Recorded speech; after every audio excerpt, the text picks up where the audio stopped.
This video is about the Ticket and Transportation Center.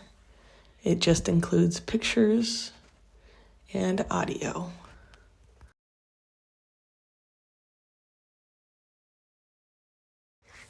In this video, I have included a bunch of different pictures of the Ticket and Transportation Center with its booths and different types of transportation systems. Basically seeing how their different buildings have been made and how they were stylized into different things. First off, the Ticket and Transportation Center has a bunch of different backgrounds in history.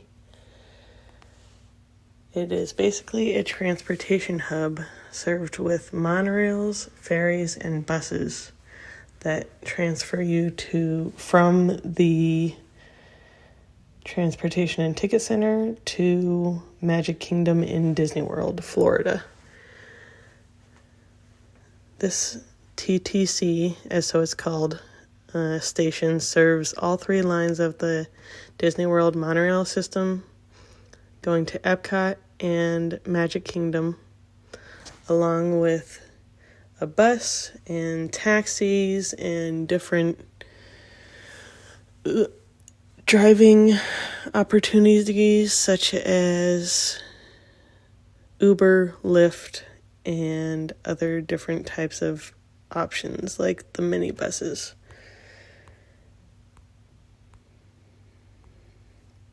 It's basically a transportation hub that lets you park, then going to the Magic Kingdom on a specific transportation.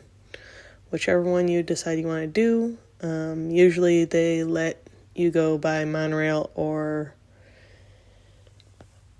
the boat that goes into Seven Seas Lagoon. Other than that, the history basically is that it goes all directly to the Magic Kingdom.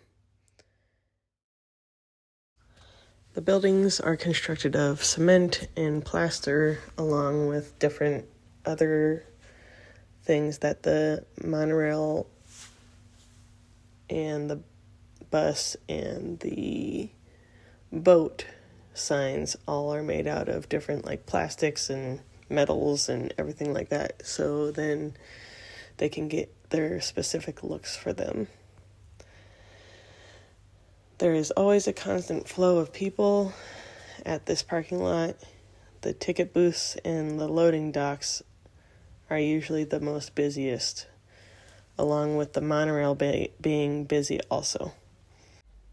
Guests can also find amenities such as Jeffrey's Coffee, seating, benches, and ticket booths, restrooms, information booths, lockers, and benches, depending on what you are needing at the moment.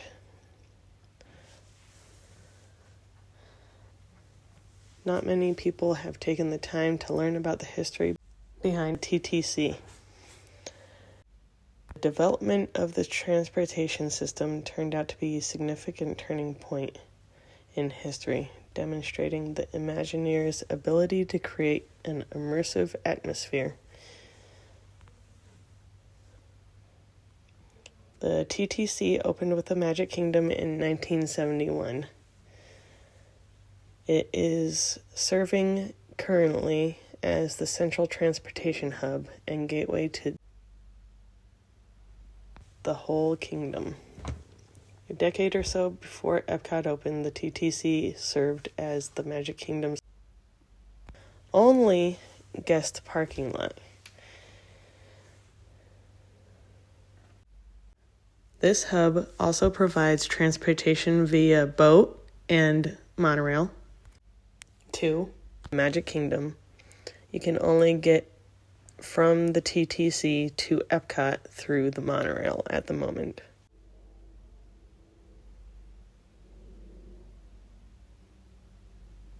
This hub technically was trying to fix a problem that they had with Disneyland. Walt basically knew that he needed more control over the land surrounding the Magic Kingdom in Disneyland. So to avoid the issues that Disneyland was experiencing, he was trying to acquire as much land as possible. So this is kind of what they came up with in the end for being able to get to the Magic Kingdom. So with this ticket and transportation system, either if you're going to Epcot or if you're going to the Magic Kingdom, a lot of guests find that it's a little bit inconvenient because they have to get from the parking lot to another mode of transportation, which usually takes them another 30 minutes to an hour, depending on how long the lines are. Other than that, it's a nice, carefree way to get there without having to worry about trying to drive another half an hour or so from the parking lot.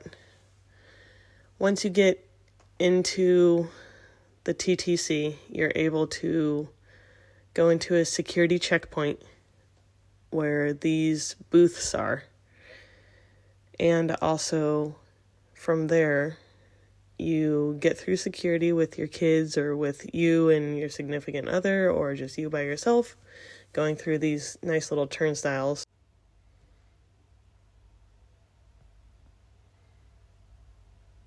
TSA type thing where you just walk through a metal detector.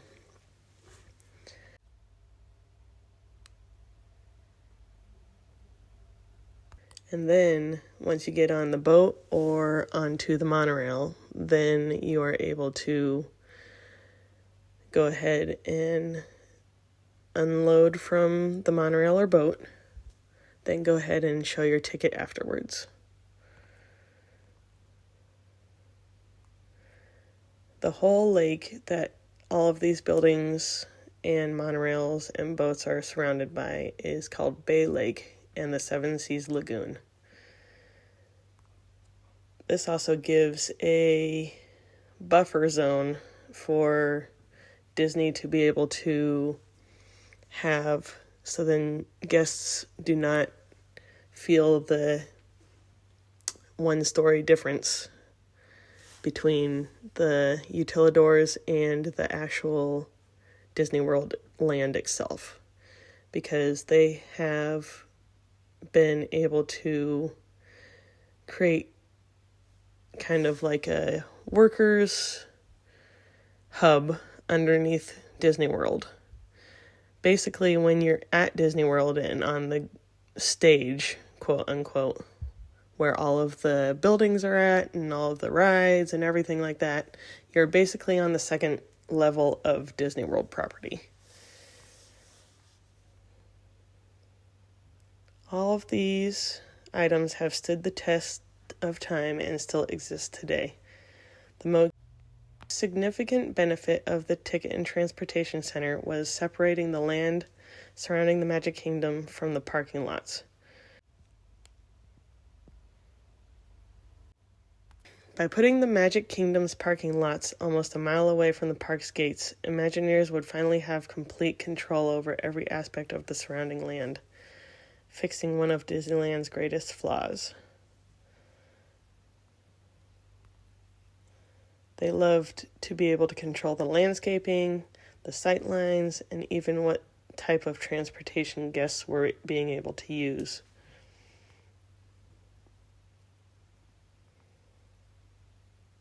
Basically, they were trying to say that they're leaving the everyday world behind them after you leave the parking lot. This also creates a lot of confusion among guests, since their guests aren't sure why they aren't able to get from the security gates and the security turnstiles to the ticket turnstiles in the beginning of the Magic Kingdom and getting into the park.